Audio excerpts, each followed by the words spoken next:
Hey guys, Merry Christmas! And today we're sewing another very decent oversized t-shirt with a new boxy fit and a new sleeve type. You can find the pattern on my website or my Patreon page. The link is in the video description down below, and for the fastest 5 of you there's a 20% discount with the code T. If you don't want to miss the next sewing tutorials, feel free to subscribe to my channel, and if you like the t-shirt, I'm very happy about every thumbs up. In this tutorial, I'm using my normal sewing machine, the Singer HD 6335M, and my Overlock from Yuki, the MO50EN.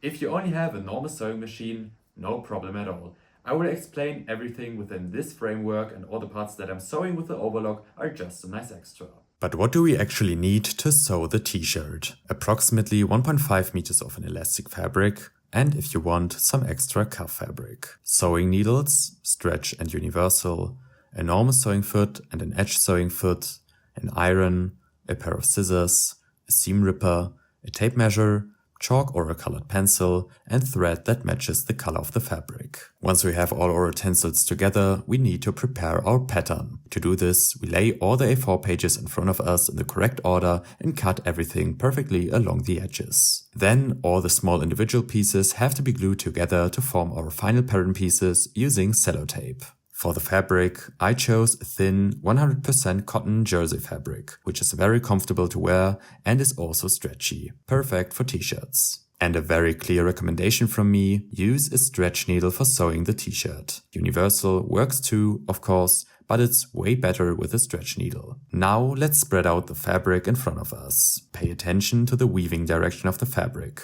This should be vertical for all parts. You can easily recognize this in a stretchy fabric, for example, if you can stretch the fabric much more horizontally than vertically. The back and front pieces are cut on the fold. This means that you fold your fabric once so wide that the pattern piece fits perfectly in width. Then place the inside of the pattern piece on the folded edge, also known as the fold, pin it in place and cut directly along the edge of the pattern. With stretchy fabrics, I would not trace the silhouette beforehand of the pattern pieces because this only causes major headaches. Of course, we also need a right and a left sleeve. It's a good idea to fold the fabric so that you can simply lay the sleeve pattern piece on top and cut out the two matching pieces directly from the two layers. Now we need the collar. We will make this from the same fabric today. Of course, you can also use extra cuff fabric. As a beginner, however, I would rather choose the version with extra cuff fabric, as the later result will look much better if you're sewing a collar like this for the first time, for example. Finally, we cut out our strip that we will need later to finish the neck seam. We will now mark the wrong, i.e. inner side of the fabric if your two sides of the fabric are very similar.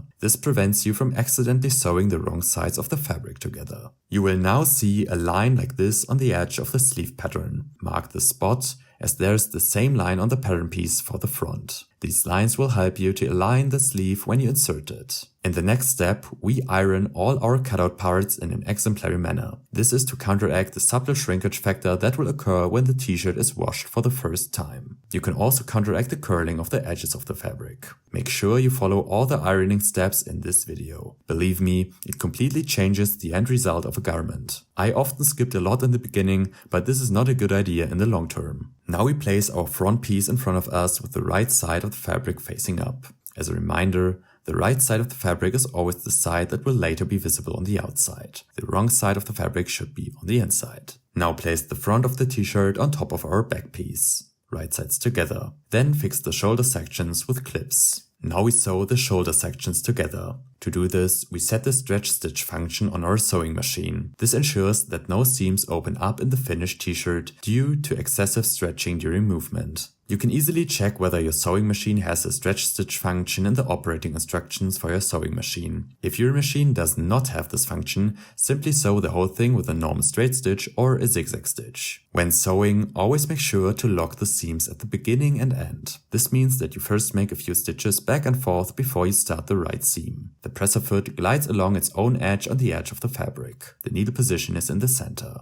I neaten the overlapping seam allowances with my overlock. If you don't have an overlock machine, you can also check the operating instructions for a sewing machine to see what kind of overlock type stitches your machine has and use them to sew the passage again close to the edge. Of course, you can also do it completely without. In any case, we can now insert the sleeves. Pay attention to the markings from the beginning. Fasten everything with clips right sides facing.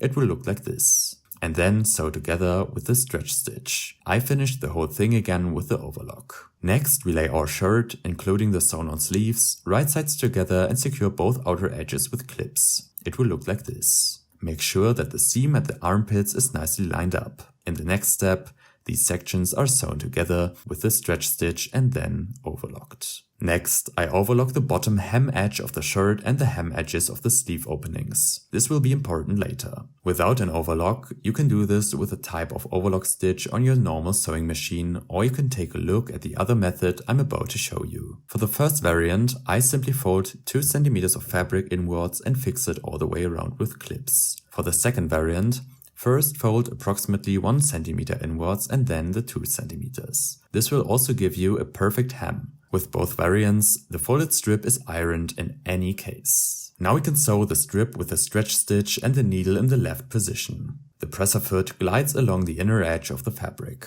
Now we come to the collar. We lay our strip with the right side in front of us and fold both side edges together. This section is then sewn together with the stretch stitch. Now fold the strip lengthwise, wrong sides together, and secure everything with clips. Make sure that everything lies neatly on top of each other at the seam.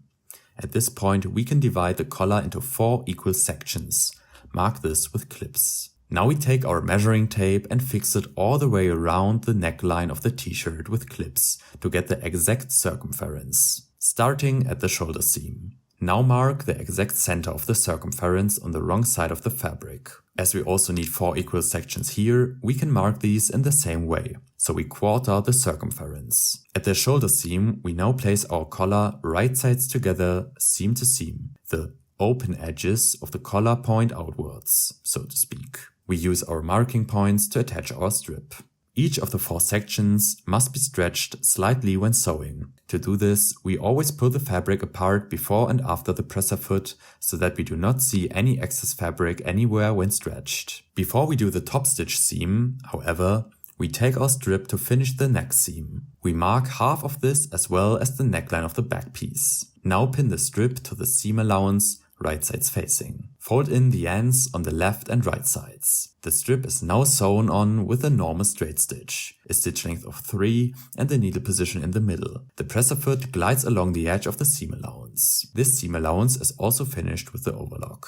Now we take our edge sewing foot, set the stitch length to 4, make sure to fold the serging strip down and then make a top stitch seam all the way around. Now let's take another look at the inside. There's a small metal element in the center of the edge sewing foot. Using this, we now make a second seam from the left, but only along the serging strip. We then cut off the excess fabric of the strip with scissors very close to the edge. And the end result is super clean. And this is the finished oversized t-shirt. Incredibly clean and casual. I'm really looking forward to when it gets warmer again and you can just walk around in a t-shirt. Until then, I will definitely be making a few more in other colors. If you want to sew another type of oversized t-shirt, then check out my other tutorial. If you liked the video, then I'm definitely happy about every thumbs up. Feel free to send me your finished sewing projects via Insta. It's always really cool to see what you guys come up with. Feel free to let me know in the comments how you liked the video, and if you got any questions or suggestions, please let me know. See you at the next video. Until then, have fun sewing.